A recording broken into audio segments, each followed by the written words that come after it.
circunferencial.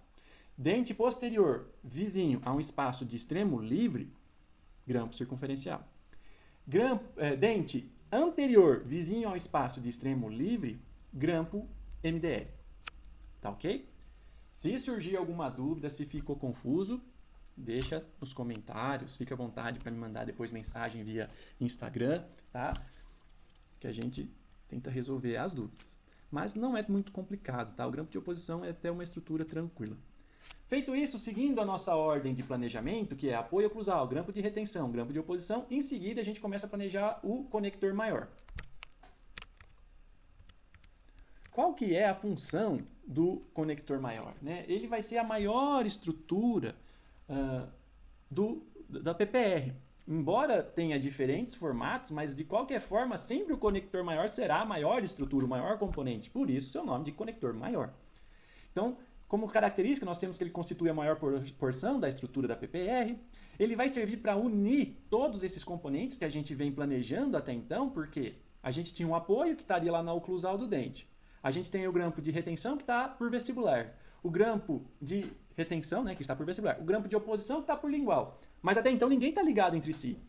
Né? Quem vai servir para unir essa turma toda, como se fosse um chassi de carro, né, unir tudo, ter a maior resistência, vai ser o conector maior.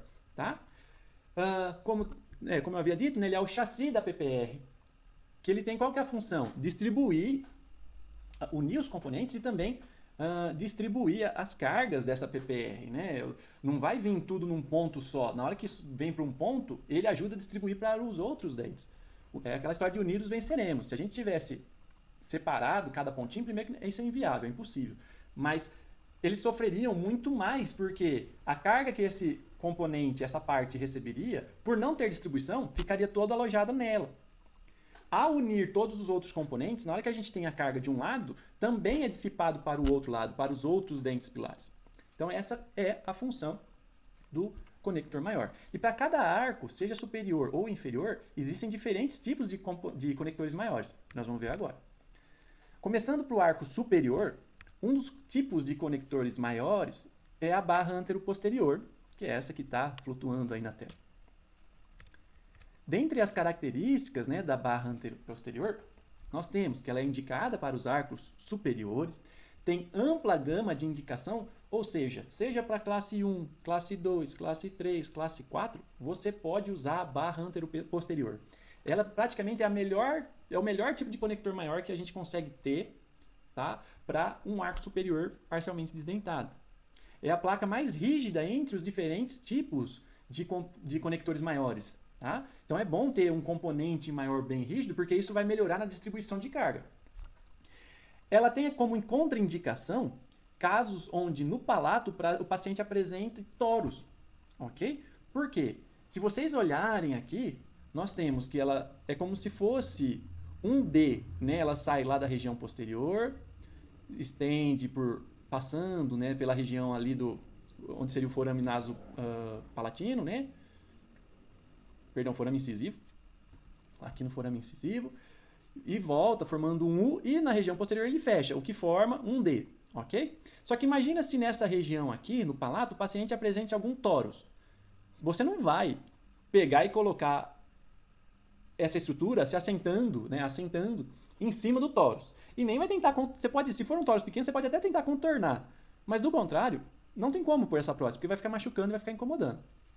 Então, um dos principais motivos, né, o principal motivo para você contraindicar não usar uma barra anteroposterior num arco superior é a presença de torus palatino.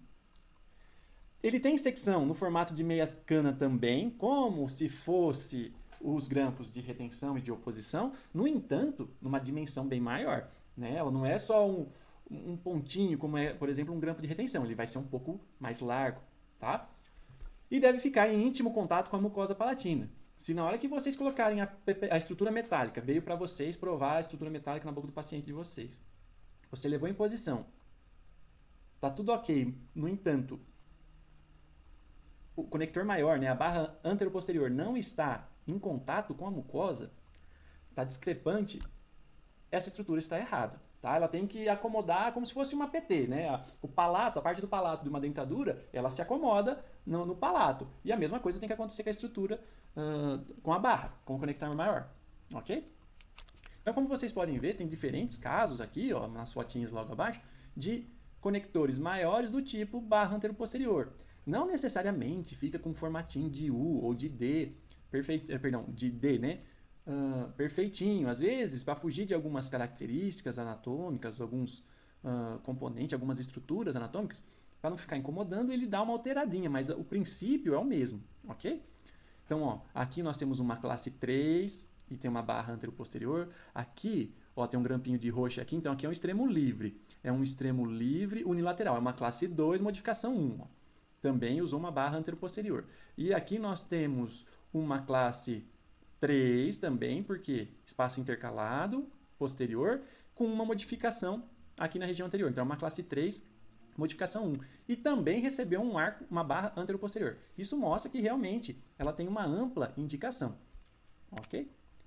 Outro tipo de barra é a barra palatina em U, que como vocês podem observar no desenho, ela nada mais é do que a barra anteroposterior, sem aquela porção posterior que une, né? Ela vem aqui e fecha, formando aquele D da barra anteroposterior. Então, nós temos aqui a barra palatina em U. Se a barra anteroposterior, a contraindicação dela era o tórus palatino, devido à presença daquela barra posterior, adivinha quando que você vai usar uma barra em U? Justamente em casos onde está contraindicado a barra anterior, que geralmente é devido à presença de um tórus palatino. Quanto às características, é praticamente a mesma. Tem uma secção de meia cana, uma estrutura rígida, só que a indicação que muda, ó, é indicado para casos onde há presença de tórus palatino. Um detalhe, a ausência da barra posterior, né, aquela porção posterior aqui, reduz a sua rigidez. Então, vamos lá. Ah, mas eu não posso usar uma barra em U, mesmo se eu não tiver um tórus? Pode, mas não deve. Por quê? Você vai ter uma estrutura mais frágil.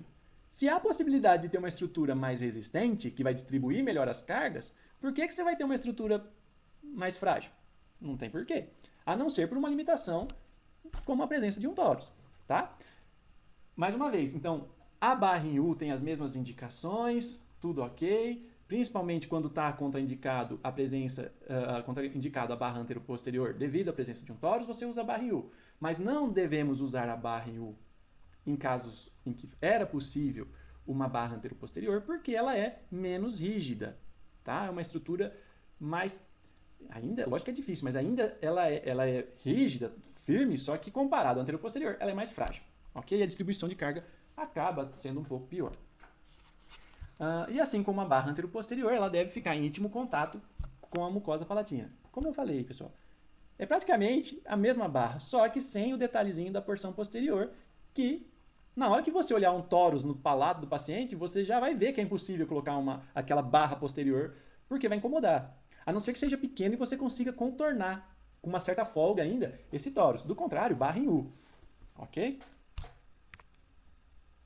Outro tipo de conector maior que existe, no entanto, não se usa muito, é a placa palatina simples. Tá? O que ela é? Ela vai estar indicado mais para a classe 3 e classe 4 de Kennedy, lembrando que a barra anteroposterior, todas as classes.